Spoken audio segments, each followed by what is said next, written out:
리박스쿨은 우리 상임위의 문제가 아니라 국민들의 공분을 잘 아실 거예요. 그만큼 관심이 있고 또 우리 서지영 의원님께서 말씀 주셨던 이 리박스쿨의 두 가지 수사 대상은 자성군이라는 댓글 부대와 일본공원의 구구 인사들의 어떤 사상 교육 문제인데요.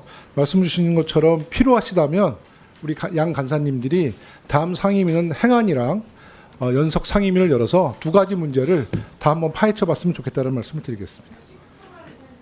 네, 말씀 주세요. 행안이랑 공동으로 이 문제에 대해서 다루게 된다면 저는 반드시 김경수 전 네. 경남지사 그것도 그리고 간사님들께서 더불어민주당의 경선 후보였던 김경숙 씨를 꼭 모셔와서 네, 네, 네. 이 자리에서 알겠습니다. 뭐 증인으로 오시든지 참고인으로 오시든지 꼭 네. 출석하셔서 전문가의 의견을 청취할 수 있는 네. 자리를 마련해 주십시오. 하여튼 뭐 제안 주십시오. 네, 네. 지금 아무런 관련이 없는 김경수 전 지사를 얘기하시는데 사실 댓글에 원조하면 MB 정부의 국정원 댓글 사건 아니겠습니까? 그러면 또 이렇게 하시죠. 김경수 지사 부를 거면 이명박 대통령도 부르고 원세훈도 부르고 그렇게 해서 한번 해보시죠. 그리고 귀당에서 지금 이 문제와 같이 연관돼 있다라고 생각하시는 분이 교육위에도 계시는데 같이 증인으로 채택해서 한번 해보시죠. 그러니까 어느 정도 이렇게 도를 넘지는 말아주시고요. 예. 도를 넘지 마시고 오늘은 저는 사실 이 말씀을 좀 드릴게요. 이제 정권은 바뀌었고 이제 야당이었던 우리 더불어민주당이 이제 여당이 되셨고 또 여당이었던 국민의힘이 이제 야당이 됐으니까 서로가 좀 아픔도 있고 상처도 있고 그러니까 오늘만큼은 조금 서로가 서로를 좀 존중하면서 상임위가 운영됐으면 좋겠다라는 제안의 말씀을 좀 드리겠습니다. 네, 다음은 정성국 의원님 계시죠? 네, 정성국 백승하 의원님이시군요. 예, 백승하 의원님 질의해 주십시오. 예, 리박스쿨 댓글 조작과 극우교육 늘봄학교 침투 의혹에 대해서 저도 질의하겠습니다. 차관님, 리박스쿨에서 진행한 아이들 역사교육 내용 본 적 있으신가요? 저기 따로 보지는 않았습니다. 예, 제가 몇 가지 충격적인 장면들만 좀 가지고 왔습니다. 틀어주세요.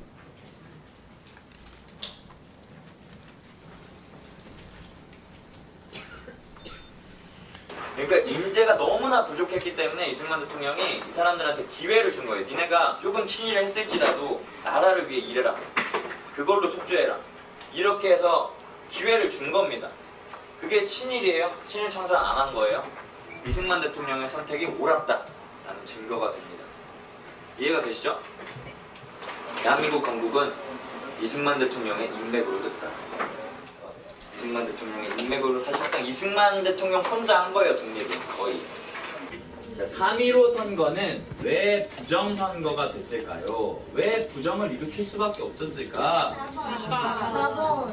맞습니다. 답은 4번입니다. 이기붕 후보의 당선이 불안해서 부정을 저질렀습니다. 예, 차관님, 리박스쿨 역사교육 내용 동의하시나요? 동의할 수 없습니다. 예, 리박스쿨 역사 내용 보면 친일파 옹호하고 우리 독립운동가의 헌신 깎아내리고 이승만, 박정희 찬양하고 심지어 지금 부정선거까지 옹호하고 있습니다. 딱 뉴라이트적 역사관을 가지고 있는 거죠. 이렇게 리박스쿨이 역사관을 아이들에게 주입시켜 왔고 교육시킨 아이들에게 윤석열 지지 연설장에서 박정희, 이승만 찬양 노래까지 부르겠습니다. 이게 아이들에게 할 짓입니까? 자, 문제는 이런 리박스쿨이 이 늘봄학교 강사 취직을 미끼로 해서 사람들에게 그릇된 역사관, 사회관 주입시킨 뒤에 늘봄학교로 이 사람들을 보내서 더 많은 아이들에게 왜곡된 역사를 가르치게 하고 심지어 이번 대통령 선거에서 이재명 후보 깎아내리고 김문수 후보 지지하는 댓글 부대로 활동하게 했다는 것입니다. 자, 아까 서지영 의원님께서 뭐 예술, 과학 프로그램을 했다 늘봄학교에서 이러는데요. 뉴스타파 보도 보면 손효숙 리박스쿨 대표가 직접 본인이 이렇게 말을 해요. 바른 역사, 정방향의 역사를 학교에 들어가서 애들하고 얘기를 하는 거예요. 지금 우리는 뭐 놀이체육으로도 들어가고 보드게임도 들어가고 이런 말을 한 본인이 직접 이런 인터뷰를 했거든요. 학교에 들어가서 투입돼서 역사교육을 알게 한 게 확실합니다. 자, 이런 리박스쿨 사태는요, 윤석열 정부가 극우 뉴라이트 정부였기 때문에 사실상 예견된 참사였어요. 자, 윤석열 정부 출범 직후부터 뉴라이트 세력 단순히 방조한 걸 떠나서 임명했죠. 국가교육위원장, 3대 역사 관련 기관장에 뉴라이트 인사 임명했잖아요. 특히 한국학중앙연구원 김주성 이사장은요, 2010년이랑 2021년 사이에 리박스쿨 강사진으로도 활동을 했습니다. 한 몸이나 다름없는 사람입니다. 자, 리박스쿨 손혁숙 대표 2023년에 늘봄학교 필승을 위한 모임 결성하고 늘봄 진출을 위한 전략 수립과 함께 교육부에 제안서를 제출하고 예산까지 요구했어요. 그런데 윤석열 정부가 이 계획에 마치 발이라도 맞추는 듯 2025년으로 예정돼 있던 늘봄학교를 갑자기 전국 확대하면서 전면 도입을 강행했지요. 저희들이 막 반대했음에도 불구하고. 이로 인해서 학교와 교육청은 충분한 검토도 없이 늘봄 강사를 채용해야만 했어요. 그 결과 리박스쿨 소속 강사들이 손쉽게 학교 현장에 투입될 수가 있었던 겁니다. 그러니까 이건 단순한 행정착오가 아니고요. 정부가 갖고 있었던 근본적 문제예요. 윤석열 정부였기 때문에 이런 일이 벌어진 거예요. 자, 교육부가 이제 할 일은 책임 회피가 아니고요. 극우 역사관 세뇌 교육의 고리를 밟은 세건하셔야죠. 그러니까 다시는 이런 역사 왜곡이 교육 현장에 뿌리 내리지 못하도록 해야 되고요. 이주호 장관이 그 핵심 책임자로 나와서 사과하고 사태의 전말에 대해 밝혀야 되는데 오늘 불출석했어요. 책임 회피하고 직무 방기하고 저는 다시 한번 이에 대해서 강한 유감을 표합니다. 즉각 나와서 입장 밝힐 것을 다시 한번 요구합니다. 차관님, 이주호 장관이 늘봄 예산으로 극우 보수 돌봄 강사 만들고 댓글 부대 운영한 리박스쿨의 손효숙 대표 몰랐습니까? 네, 제가 확인한 사항을 좀 말씀을 드리겠습니다. 네. 일단 개인적으로는 모르는 분이라는 걸 제가 확인을 했고요. 그다음에 손 대표가 교육부의 정책 자문위원으로 참여하고 난 다음에 공식적인 회의를 통해서 앉는 것 이외에는 개인적인 인연이나 관계는 없는 것으로 명확하게 확인했습니다. 예. 근데 교육부 정책자문위의 규정을 보면요. 위원은 교육부 정책에 관한 학식과 경험이 풍부한 사람 중에서 장관이 위촉하도록 되어 있습니다. 장관이 직접 위촉하게 되어 있습니다. 근데 나는 모르는 사람이다. 자, 그렇다면 손효숙 대표를 어떤 경위와 사유로 위촉하게 된 거죠? 네, 제가 확인한 사항을 좀 정리해서 말씀을 드리겠습니다. 저희가 1기 교육정책자문위원회를 하고 난 다음에 2기 정책자문위원회를 출범을 시키면서 이제 다양한 분야의 전문가들을 좀 확대해서 해야 된다는 그런 요구가 있었고 시간이 없어서 네, 확대하는 네. 사이에 네.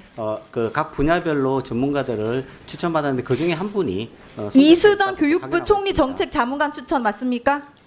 뭐 확인된 바로는 거기 교육계 맞습니까? 여러 가지 인사들 중에서 자문관이 추천한 것으로는 예, 확인했습니다. 이수정 교육부 총리 정책 자문관 추천이 맞습니다. 자, 이주호 장관 최측근이자 돌봄 정책 비롯한 각종 정책을 지원한 이수정 교육부 총리 정책 자문관이 추천했습니다. 근데 무슨 일을 하는 사람인지도 몰랐다는 것은 말이 안 된다. 이렇게 생각을 하고요. 얼핏 뉴스 타파 보도에도 나왔는데 손효숙 대표가 교육부 정책자문위원장 임명장을 앞세워서 늘봄학교 프로그램에 손쉽게 침투했습니다. 그러니까 여기에 이주호 장관이 지대한 역할을 한 거예요. 부정할 수 없는 사실입니다. 이게 다 우연이라고 말하기에는 너무 비합리적이죠. 자, 손효숙 대표가 운영하는 걸로 알려진 한국늘봄교육연합회가 있어요. 여기가 서울교대랑 MOU 맺고 늘봄 강사 파견했는데요. 저희 의원실에서 아무리 확인을 해봐도 교육부나 교육청에 이 한국늘봄교육연합회가 등록이 안 돼 있어요. 미등록 단체입니다. 그러니까 임의 단체예요. 사단법인이라고 신고를 해놓고 알고 보니 등록이 안 된 미등록 단체입니다. 그런데 한국늘봄연합회가 임의단체인데 사단법인이라 4층에서 MOU를 서울교대랑 맺었다. 이거는 타인을 기망해서 재산상의 이익을 취하는 행위. 사기죄입니다. 사기죄예요. 교육부는 이 해당 사항 또한 철저하게 확인하셔야 되고요. 임의단체라면은 이 늘봄 예산, 국고가 개인 통장으로 지금 들어간 거거든요. 사단법인이라고 사칭을 한 거라고 저는 보고 있는데 지금 사단법인으로 세무서에만 신고가 돼 있고 주무관청에는 미등록된 상태로 저희 확인을 했거든요. 법인 등기도 지금 확인해봤는데 안 나옵니다. 그러니까 이렇게 알 수도 없는 이런 유령 단체가 서울교대랑 MOU를 맺고 늘봄 강사를 학교에 투입시켰다. 교육부 이거 철저히 다시 확인해 주시면 좋겠습니다. 예, 저희가 사실관계를 준비하고 있는 중이고 제가 간략하게만 좀 먼저 말씀드리고 아마 계속 후속 질문을 해주실 테니까 답변을 드리겠습니다. 우선 이수정 자문관은 이제 유초중등 교육을 교육부 장관에게 자문하는 역할을 했습니다. 그래서 유초중등 교육계에서 추천받은 분으로 확인했고요. 제가 확인한 결과에 개인적으로 인연이 있거나 그런 건 아니라고 확인을 했습니다. 다만 이제 그 당시에 확대하는 과정에서 여러분들을 모셨는데 그 시기에는 특별한 특이사항이 없어서 위원으로 위촉을 했고 다만 저희가 현재의 상황으로 볼 때 위원 위촉이나 이런 부분에서는 저희가 좀 더 세심한 그런 노력을 해야 된다는 것에서는 저희가 지금 생각을 같이 하고 있습니다. 또 하나는 지금 늘봄연합회는 넓음연합회에게 직접 재원을 지원하거나 그런 것은 없습니다. 여기는 협력기관으로 서울교대의 협력기관으로서 초기에 참여할 때 들어가 있는 것이고요. 그러고 난 다음에 운영기관으로서 선정된 이후에는 이제 직접 서울교대가 강사도 채용을 하고 프로그램 등 운영하는 형태입니다. 그렇기 때문에 넓음연구회나 여기로 연관되어 있다고 보는 리박스쿨에 직접적으로 재정 지원된 것은 없습니다. 그건 사실관계입니다. 예산이 하나도 거기에 들어가지 않는다. 그러니까 그리고 자문관이 추천한 것이기 때문에 장관은 모르는 일이다라는 것은 국민들이 납득할 수 있을지에 대해서는 국민의 판단에 맡기겠습니다. 네, 일단은 제가 명확하게 사실관계, 확인한 사실관계를 중심으로 제가 말씀을 드리겠습니다. 자, 그러면 지금부터 잠시만 주목해 주시기 바랍니다. 제가 구독자분들을 위해서 선물 하나를 준비했는데요. 제가 항상 여러분들께 드리는 말씀이 있습니다. 뉴스만 평소에 잘 챙겨보셔도 돈이 되고 돈을 벌 수 있다라고 말씀을 드렸는데요. 여러분들은 여기 보시는 삼성전자 뉴스를 보고 어떤 생각이 드세요? 아니면 정치인들의 뉴스, 날씨 뉴스를 보고는 어떤 생각이 드시나요? 그냥 뉴스만 보고 끝내는지, 아니면 이 뉴스를 어떻게 이용할 수 있는지, 이 부분을 고민하고 계시는지를 되물어보고 싶습니다. 그 이유가 뭐냐 하면 제가 지난번에 여러분들께 뭐라고 말씀을 드렸었죠? 지금은 반도체 섹터를 눈여겨보셔야 한다고 말씀드렸습니다. 그리고 나서 이런 썸네일들 뉴스를 통해서 많이 보셨을 겁니다. 반도체 내용이 이슈가 됐을 때 부자들은 어떻게 생각한다? 반도체 관련주들은 뭐가 있는지, 어떤 종목이 가장 좋은지, 어디에 투자해야 돈이 몰리는지 자연스럽게 생각한다고 제가 말씀을 드렸죠. 그 이유가 뭐냐 하면 부자들이 봤을 때는 이슈가 곧 돈으로 이어지고 그 이슈가 나에게 돈을 벌어준다는 경험적 확신이 있기 때문에 부자들은 항상 이런 사회적 이슈를 관심 있게 챙겨본다고 제가 말씀을 드렸습니다. 이번에도 마찬가지인데요. 제가 지난번에 시청자분들과 함께하는 주식으로 수익 내기 이벤트를 진행했었죠. 당연히 100% 무료로 진행을 했었고요. 여기 보시면 아시겠지만 제가 지난번에도 구독이라고 보내주신 모든 시청자분들께 반도체 관련주 중에 가장 크게 급등할 딱 한 종목, 많은 종목도 아니라 한미반도체 한 종목을 여러분들께 추천드렸어요. 그러면서 여기 나와 있는 대로 정확히 얼마에 매수해야 하는지, 그리고 수익률이 어느 정도 나왔을 때 팔아야 하는지를 이런 부분들까지 여러분들에게 정확히 알려드렸었는데 지금 실제로 어떻게 되었다? 오른쪽을 보시면 아시겠지만 제가 지난번 문자 발송으로 이 한미반도체를 소개해드리고 나서 실제로 이렇게 5배 이상 어마무시한 상승이 나왔습니다. 100만 원만 투자를 했어도 무려 500만 원이 넘는 수익금이 생긴 거죠. 그래서 당시에도 굉장히 많은 분들이 제가 드린 이 한미반도체로 수익을 내실 수가 있으셨을 텐데요. 다시 한번 축하드린다고 말씀을 드리겠고 이번에도 마찬가지입니다. 앞으로도 2024년, 2025년 계속해서 기대해볼 섹터는 AI입니다. 그 중에서도 AI 반도체는 그 누구도 부정할 수 없는 미래 성장 산업입니다. 그러면 우리가 어떻게 생각해 볼 수 있을까요? AI 반도체 종목 중에 앞으로 크게 대장 역할을 하면서 10배 이상 급등할 수 있는 템베고 종목을 지금부터 열심히 추적해야 한다는 겁니다. 큰 돈을 투자하지 않더라도 월급의 일부분 아주 소액이라도 이 종목을 모아가야 수백 %의 수익률을 손에 쥘 수 있는 것이죠. 지금 여러분이 보고 계시는 이 유튜브 또한 AI 반도체와 아주 밀접한 연관이 있고 반도체야말로 대한민국의 핵심 산업으로 앞으로 더더욱 시장은 성장할 수밖에 없습니다. 그렇기 때문에 제가 이번에도 뭘 보내드리고 있냐면 지난번과 똑같이 구독이라는 문자를 보내주시면 제가 AI 반도체 관련주 중에 앞으로 대장주 역할을 하면서 주가가 가장 크게 급등할 한 종목을 여러분들께 문자 발송으로 종목명과 사고 파는 시점을 모두 알려드릴 건데요. 그 문자를 받고 여러분들이 주식으로 돈 버는 연습을 한번 해보셨으면 좋겠고요. 혹시라도 나는 주식을 하지 않는다 하시는 분들은 주변에 주식하시는 지인분들에게 말씀을 해주셔도 되고요. 아니면 연세가 있으셔서 투자가 어렵다 하시는 분들은 이 종목을 자녀분들에게 한번 사봐라. 이걸로 한번 수익을 내봐라. 이렇게 조언을 해주실 수도 있는 거겠죠. 그래서 지금 이 영상을 보시는 시청자분들 중에 나도 이번 종목이 좀 궁금하다 하시는 분들은요. 누구나 상관없이 그리고 어느 시간대나 상관없이 부담 없이 010-2514-5930번으로 구독이라는 문자 보내주시면 제가 이번에도 똑같이 무료 추천 급등주 문자를 보내드리겠습니다. 이해되시겠죠?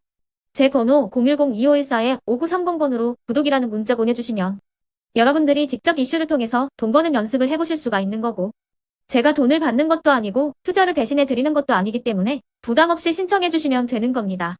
그리고 수익이 나면 저는 다른 것은 하나도 바라지 않습니다.